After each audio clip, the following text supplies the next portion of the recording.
இந்த Enrica enterprises Poonamallee நிறுவனத்தில் ஒரு 10 வகையான பிராந்தி வகை மதுக்களும் ரம் என்ற வகையில் ஒரு வகையும் தடை செய்யப்பட்டது. கடந்த ஆகஸ்ட் 11ஆம் தேதியிலிருந்து என்ன நடந்தது என்பதை நாம் பார்ப்போம். தடை செய்யப்பட்டது. பிறகு அந்த தடை உடனடியாக 2-3 நாட்களில் விலக்கி கொள்ளப்பட்டது. இந்திய உணவு பாதுகாப்பு மற்றும் தர நிர்ணய சட்டமானது 2006ஆம் ஆண்டு இந்திய பாராளுமன்றத்தால் நிறைவேற்றப்பட்டது.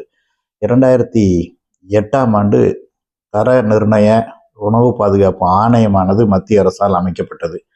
ஆகஸ்ட் 5, 2011ஆம் ஆண்டிலிருந்து இந்த சட்டமும் இந்த சட்டத்தில் கீழ் உருவாக்கப்பட்ட விதிகளும் இந்தியா முழுவதும், தமிழ்நாடு உட்பட இந்தியா முழுவதும் அமலுக்கு வந்தன.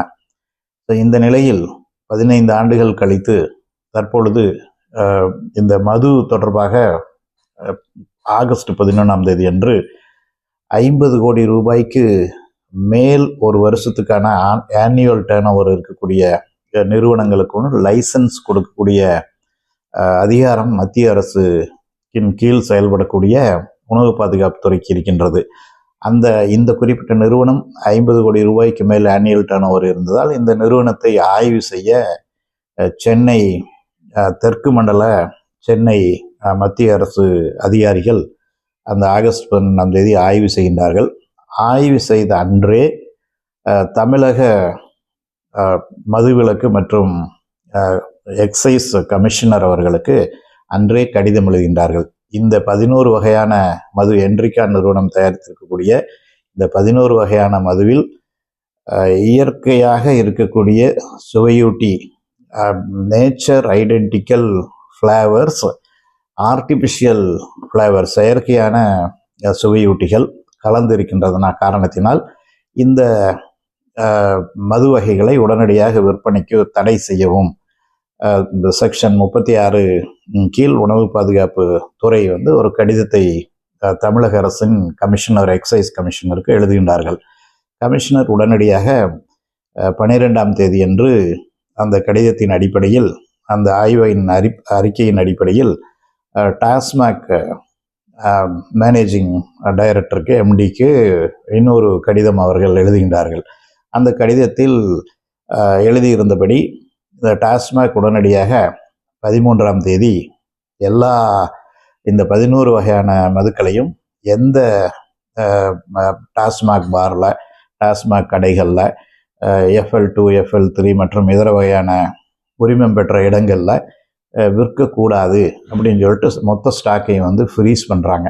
இது கிட்டத்தட்ட ஒரு 20,000 கேஸ் இருக்கும் அப்படின்னு சொல்கிறாங்க. ஒரு கேஸ்னால் அதில் 12 பாட்டில், 24 பாட்டில், 48 பாட்டில் இப்படியெல்லாம் இருக்கும்.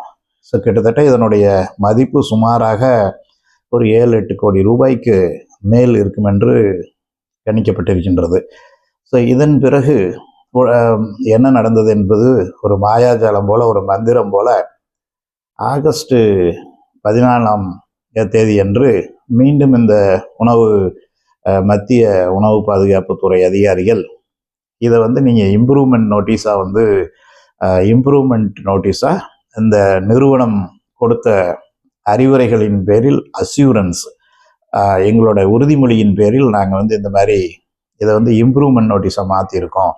ஸோ இந்த செக்ஷன் 36 கீழே விதிக்கப்பட்டிருந்த இந்த ஸ்டாக்கை ஃப்ரீஸ் பண்ணியிருந்த உத்தரவை ரத்து செய்யப்படுகிறது என்று எழுதுகின்றார்கள். ஸோ அப்படி எழுதியவுடன் மீண்டும் உடனடியாக இந்த எக்ஸைஸ் கமிஷனர், நம்மளுடைய தமிழக அரசுடைய எக்ஸைஸ் கமிஷனர் மீண்டும் டாஸ்மாக் எம்டிக்கு கடிதம் எழுதுகின்றார்கள். அதன் அடிப்படையில் இந்த 11 வகையான மதுக்களின் மேல் விதிக்கப்பட்டிருந்த இந்த தடை உத்தரவானது விலக்கி கொள்ளப்படுகின்றது. இதில் பதில் தெரியாத அல்லது பதில் கூறாத, தெளிவுபடுத்தாத பல விஷயங்கள் இதில் இருக்கின்றன. ஸோ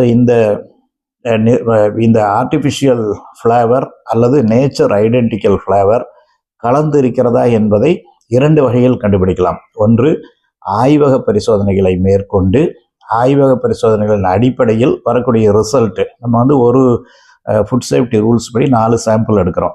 ஒரு சாம்பிள் அந்த அக்ரெடிட்டட் லேபுக்கு அனுப்புகிறோம்.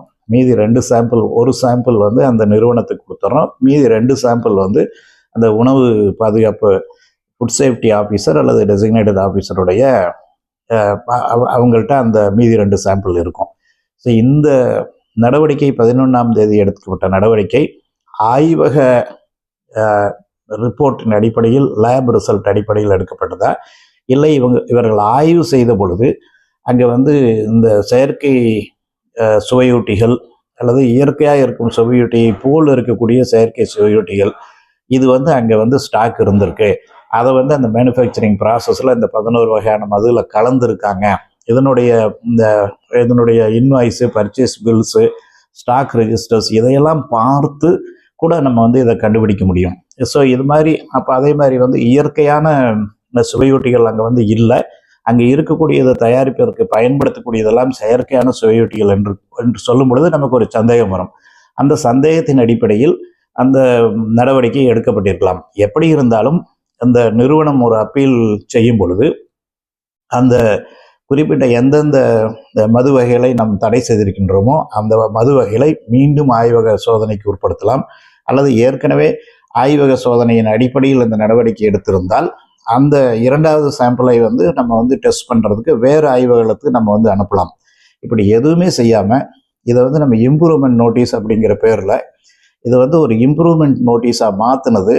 நான் சாதாரணமாக இம்ப்ரூவ்மெண்ட் நோட்டீஸ் எதுக்கு செய்வாங்க அப்படின்னு சொல்லும் பொழுது அங்கே என்விரான்மெண்ட் சானிடேஷன், அங்கே சுற்றுப்புற தூய்மை அல்ல, சுகாதாரம் அல்ல, அந்த மாதிரி ஒரு சந்தர்ப்பங்களில் அல்லது லேபிள் ஏதாவது ஒரு சின்ன பிரச்சனைகள், அந்த எழுத்து சைஸு, அந்த மாதிரி ஏதாவது ஒரு சிறிய விஷயங்களுக்கு தான் நம்ம இம்ப்ரூவ்மெண்ட் நோட்டீஸுங்கிறது நம்ம கொடுக்கறது சட்டத்தின் அடிப்படை.